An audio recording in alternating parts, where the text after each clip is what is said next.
साथियों नमस्कार। मैं एडवोकेट प्रशांत कुमार वर्मा और आज हम बात करने जा रहे हैं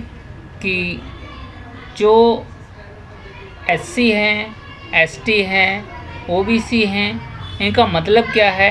और एससी, एसटी, ओबीसी में कौन लोग आते हैं, इनका मतलब क्या है और संविधान में इनका प्रावधान कहाँ पर है। तो हम बात करें कि जो एससी है, शेड्यूल कास्ट है, अनुसूचित जाति है। तो अनुसूचित जाति का मतलब है कि ऐसे जब हमारा देश आज़ाद हुआ तो आज़ादी के साथ ही साथ हमारे देश में ऐसे बहुत सारे लोग थे जो समाज की मुख्य धारा से अलग थे, यानी कि पिछड़े हुए लोग थे, बैकवर्ड क्लास के थे, यानी कि वो सामाजिक तौर से भी बहुत पिछड़े हुए थे, शैक्षिक तौर से भी पिछड़े हुए थे। ऐसे लोगों को समाज की मुख्य धारा में लाने के लिए हमारे देश के लोगों ने, जो संविधान निर्माता थे, जो इस देश के जिम्मेदार लोग थे, उन्होंने ऐसे पिछड़े हुए लोगों को भी समाज के विकास की मुख्य धारा में लाने के लिए ऐसे लोगों को आइडेंटिफाई कैसे किया जाए, कैसे पहचान की जाए, जिससे कि जब पहचान होगी व्यक्तियों की तभी हम उनकी मदद कर सकते हैं। तो ऐसे लोग जो जाति के आधार पे, कास्ट के आधार पे पिछड़े हुए थे, सामाजिक तौर से चाहे शैक्षिक तौर से, यानी कि जाति की वजह से जिन पर शोषण होता था, जाति की वजह से जिनको सामाजिक तौर से समाज से बहिष्कार किया गया था, समाज से दूर रखा जाता था, जाति की वजह से जिन्हें शिक्षा नहीं दी जाती थी, जाति की वजह से जिन पर अन्याय अत्याचार होता था, शोषण किया जाता था। तो ऐसी जाति के लोगों को, यानी कि ऐसी जाति जिनको जाति की वजह से प्रताड़ित किया जा रहा हो, शोषण किया जा रहा हो, उनसे अन्याय अत्याचार किया जा रहा था, उन्हें शिक्षा से वंचित किया जा रहा था, उन्हें समाज में सम्मान देने से वंचित किया जा रहा था, उन्हें शासन प्रशासन सत्ता की भागीदारी से दूर किया जा रहा था, सिर्फ किस वजह से? जाति की वजह से। तो ऐसे जो जाति के लोग थे, तो ऐसे जो भी जिन जातियों के आधार पे उन पे अन्याय अत्याचार होता था, ऐसी जातियों को एक समूह बनाया, एक शेड्यूल बनाया गया। तो जो जातियां पिछड़ी हुई थीं, तो जो पिछड़ी जातियों का एक सूची बनाई गई कि जिनका जाति के आधार पर जिन पर शोषण अन्याय अत्याचार होता है, ऐसी जाति की जो सूची थी, ऐसा जो शेड्यूल था, जो जाति आधारित शेड्यूल था, उसे बोलते हैं शेड्यूल कास्ट, अनुसूचित जाति। यानी कि ऐसा शेड्यूल, ऐसी सूची जो जिनका पिछड़ापन क्या है, जाति आधार के पे, जाति की वजह से पिछड़े हुए हैं। तो ऐसे पिछड़े हुए लोगों की सूची बनाई गई, आइडेंटिफाई किया गया। तो जो पिछड़े हुए जातियां थी, उन जातियों के आधार पे जो सूची बनाई, उसी को ही हम अनुसूचित जाति कहते हैं, शेड्यूल कास्ट बोलते हैं। अब बात आती है कि शेड्यूल ट्राइब, एसटी से क्या आशय है। तो एसटी कैटेगरी, शेड्यूल ट्राइब, अनुसूचित जनजाति। तो ऐसी जाति जो बैकवर्ड थी, पिछड़े हुए समाज के जो लोग थे, यानी जो जातियां जो पिछड़ी हुई थी, लेकिन वो जातियों की भी क्या थी, उपजातियां थी। तो जो उपजातियां थी, जनजातियां थी, और जो समाज से दूर रहते थे, या जो ट्राइबल क्षेत्र में रहते, ट्राइबल एरिया में रहते थे, तो ऐसे ट्राइबल एरिया या जनजाति समूह के जो लोग थे, तो ऐसे लोगों को आइडेंटिफाई किया गया। या जो जंगलों में रहते थे, जो समाज की मुख्य धारा से बहुत दूर थे, समाज में क्या चल रहा है उन्हें कोई भी जानकारी नहीं थी कि समाज में क्या है, किस तरीके से समाज के विकास हो रहे हैं, आर्थिक आधार पे राजनीतिक क्या चल रहा है। तो इस मुख्य धारा से शासन प्रशासन में क्या चल रहा है, इन सब चीज़ों से जो ऐसी जनजाति जो बहुत दूर थी, जिन्हें समाज से कोई संपर्क नहीं था, तो ऐसी जितनी भी जातियां थी, ऐसी जातियों को, ऐसी जनजातियों को आइडेंटिफाई किया गया, उनको पहचान की गई और ऐसे पहचान वाली जातियों के लोगों को सूचीबद्ध किया गया। ऐसे ही सूची को हम शेड्यूल ट्राइब्स बोलते हैं। तो 2 लिस्ट बनाई गई, एक जो जाति के आधार पे जिन पे जो पिछड़े हुए थे शेड्यूल कास्ट, दूसरी जो सब कास्ट थी, जो उपजातियां थीं या जनजातियां थीं या जो जंगलों में रहने वाले लोग थे, जिनका समाज की मुख्य धारा से कोई संपर्क नहीं था। तो ऐसे लोगों की, ऐसे पिछड़े हुए लोगों की दूसरी लिस्ट बनाई गई, जिसे हम बोलते हैं शेड्यूल ट्राइब्स। इसके बाद जो ऐसे और भी लोग थे जो पिछड़े हुए थे, बैकवर्ड थे, और उन लोगों की, ऐसे लोग जो पिछड़े हुए हैं, उनका भी सामाजिक और शैक्षणिक तौर से उनका विकास नहीं हुआ है और वो भी समाज की मुख्य धारा में शामिल नहीं हैं, तो उनको भी शामिल करने के लिए ऐसे लोग जो बचे हुए थे, जिनका नाम शेड्यूल कास्ट में नहीं आ पाया, जिनका नाम शेड्यूल ट्राइब में नहीं आ पाया, और वो भी पिछड़े हुए लोग थे, उनका भी कोई समाज की मुख्य धारा से कोई संपर्क नहीं था।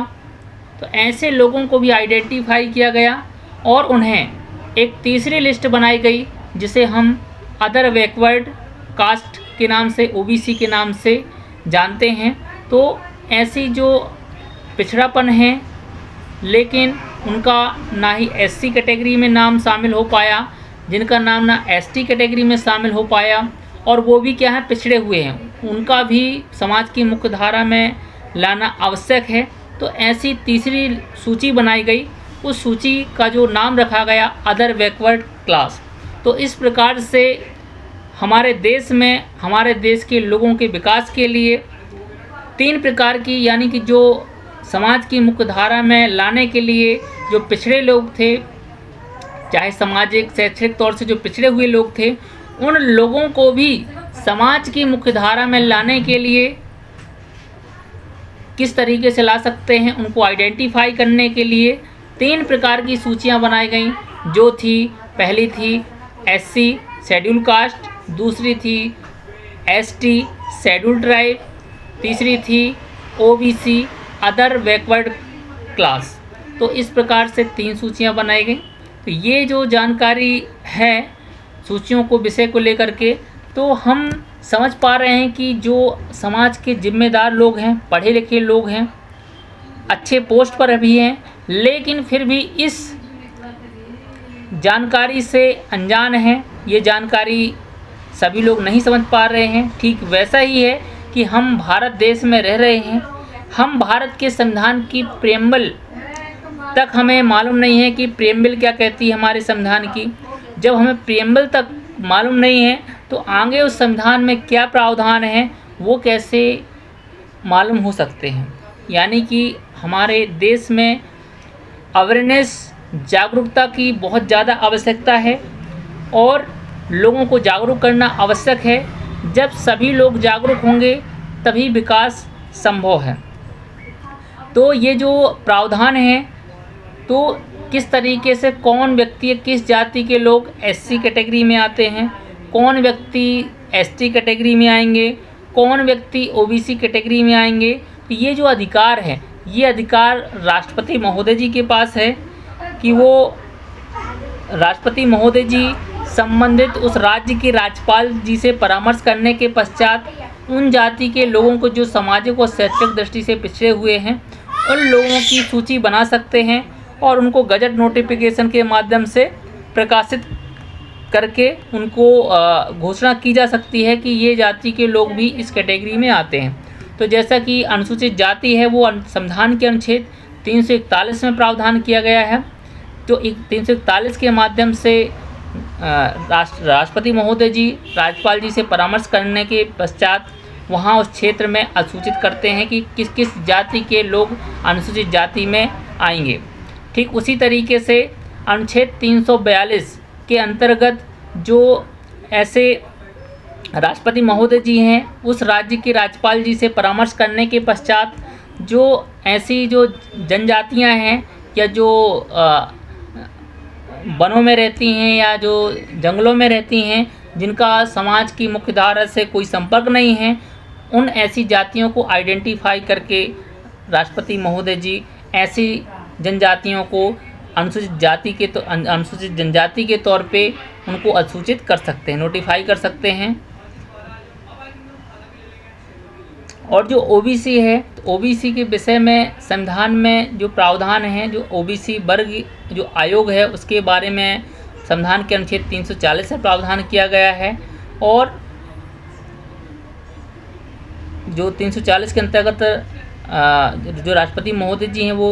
ओबीसी के लिए, अन्य पिछड़ा वर्ग आयोग के लिए या ओबीसी के लिए जो यानी जो SC ST नहीं हैं, वो ओबीसी के लिए घोषणा कर सकते हैं, असूचित कर सकते हैं कि ऐसे व्यक्ति जो पिछड़े हुए हैं सामाजिक शैक्षिक तौर से और जिनका नाम ना ही शेड्यूल कास्ट में है और ना ही जिनका नाम शेड्यूल ट्राइब्स में है, तो ऐसे पिछड़े लोग जो हैं वो तीसरी सूची जो है अदर बैकवर्ड क्लास, उस सूची में उनका नाम राष्ट्रपति महोदय जी राज्यपाल जी के परामर्श से उनको असूचित कर सकते हैं, उनके नाम जोड़ सकते हैं। और 338B में राष्ट्रीय पिछड़ा वर्ग आयोग के संबंध में प्रावधान किया गया है कि जो ऐसे बैकवर्ड कम्युनिटी के लोग हैं उनके लिए भी एक आयोग होना चाहिए। यानी कि जो हमने जो तीसरी सूची बनाई गई है संविधान के अनुसार, उस तीसरी सूची के विकास के लिए, तीसरी सूची में जो लोग हैं उनके विकास के लिए भी एक आयोग होना चाहिए। तो इस प्रकार से अनुच्छेद 338B में राष्ट्रीय पिछड़ा वर्ग आयोग की बात की गई है। और अनुच्छेद 342A के अंतर्गत जो है जो संसद है वो ओबीसी सूची को असूचित कर सकती है कि कौन कौन लोग ओबीसी सूची में शामिल हो सकते हैं। तो इस प्रकार से ये आज हमने जाना कि किस प्रकार से ये जो सूचियां हैं SC ST OBC, इनका मतलब क्या है, ये किस तरीके से सूचियां बनी हैं। तो अगर आपको जानकारी अच्छी लगी है तो आप हमें सपोर्ट करिए। और हमारा एक बहुत ही अच्छा एक प्लेटफॉर्म हमने हमारे जो साथी हैं, युवा साथी हैं, उन लोगों ने हम सब ने मिल कर के बनाया है, जिसे हम adventures help initiative social welfare society नाम से रजिस्टर्ड कराया है। और इस NGO का पर्पज़ ही है कि हम लोगों को जागरूक करें, अवेयर करें, चाहे शिक्षा को लेकर के हो, चाहे स्वास्थ्य को लेकर के हो, चाहे सुरक्षा को लेकर के हो, चाहे नेतृत्व को लेकर के हो, चाहे एनवायरनमेंट को लेकर के हो। तो हमारा ये विशेष है कि हमारा कह सकते हैं कि हमारा NGO का पर्पज़ ही है कि हम लोगों की मदद करने के लिए, सहयोग करने के लिए, और सहयोग जो है एक साहस के साथ उनकी सेवा के तौर पे हम जो भारत के लोग उनको सहयोग करने के लिए कि जिससे कि उनका जीवन भी बेहतर हो सके, उनको भी सहयोग मिल सके और लोगों को जागरूक कर सकें। इन्हीं उद्देश्यों के साथ ये NGO बनाया गया है। और इसी NGO के माध्यम से हमने ये लोगों को जागरूक करने का सशक्त भारत अभियान स्टार्ट कर रहे हैं, जिसमें हम स्कूल, कॉलेज या कम्युनिटी में, शहर हो, कस्बा हो, गांव हो, वहां जा कर के हम लोगों को जागरूक करने का काम करेंगे। और आप सभी अगर हमारा सपोर्ट करेंगे, हमारी हेल्प करेंगे, सहयोग करेंगे, तो इस अच्छे कार्य को हम और बड़े स्तर पर कर सकेंगे। तो इन्हीं आशा अपेक्षाओं के साथ ऐसे समाज सेवियों, ऐसे युवा नेताओं या ऐसे जो समाज के जिम्मेदार लोग हैं, बुद्धिजीवी लोग हैं, उनसे हम चाहते हैं कि हमारे adventures help initiative social welfare society नामक NGO से जुड़ें। धन्यवाद।